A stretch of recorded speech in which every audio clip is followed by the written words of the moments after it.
En fait, l'avenir de la voiture électrique, ce qu'on voit dans le monde entier, c'est que ça commence toujours par quelques voitures, quelques modèles et peu de réseaux, peu de bornes de recharge et peu d'avantages fiscaux qui permettraient aux gens d'investir dans les bornes ou aux acheteurs d'acheter ce genre de voiture avec une nouvelle technologie qui était inconnue à l'époque.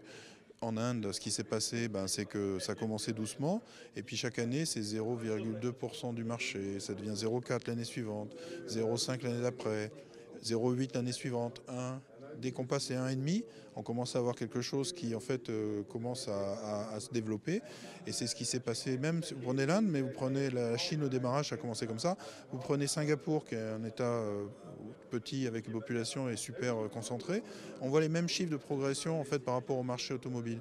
Donc ce qu'on voit, et moi je l'ai vu au Vietnam aussi, ce qu'on voit au Maroc, globalement, l'électrique c'était rien il y a 3 ans, ça a commencé il y a 2 ans. L'année dernière ça a doublé par rapport à l'année d'avant. Ça reste des chiffres en dessous de 1% du marché automobile, c'est tout à fait normal. Ce qui fait que ça passe ou ça casse, c'est quand les pouvoirs publics se rendent compte que c'est un enjeu de santé publique dans certaines villes, surtout quand elles sont comme en Chine, très population, pollution. Par exemple, en Thaïlande en ce moment, pour situer le niveau de pollution, le maire de Bangkok vient de décider d'offrir les transports en commun pendant la semaine gratuits pour que les gens ne prennent plus leur voiture ni leur moto tellement la ville est polluée. Donc, ok, chaque ville a ses problèmes, mais chaque pays a ses problèmes.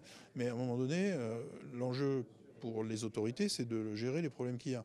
Quand c'est un problème de parking, quand c'est un problème d'accès à certaines zones dans le centre-ville, il y a les possibilités, comme à Paris, de donner un accès privilégié aux voitures propres, de donner un parking gratuit aux voitures propres. Enfin bref, c'est de la décision qui relève de l'État ou de la province, comme en Chine, ou de la mairie, enfin de la ville.